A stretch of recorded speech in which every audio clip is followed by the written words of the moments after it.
Uhoy mga kinugos, iyan nga adlaw kakaibaan aton paglapag.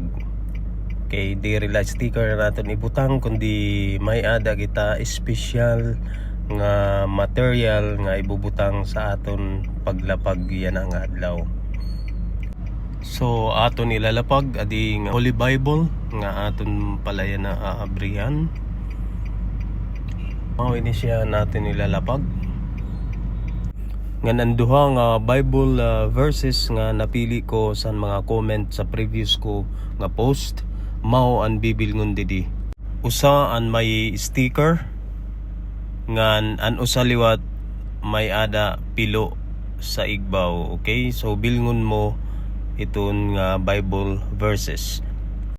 So kung matigo mo iton nga duha nga Bible verses, may ada ka 1,000 pesos. So didi naton ilalapag ini nga Bible. Okay? So ikmat na. Let's go!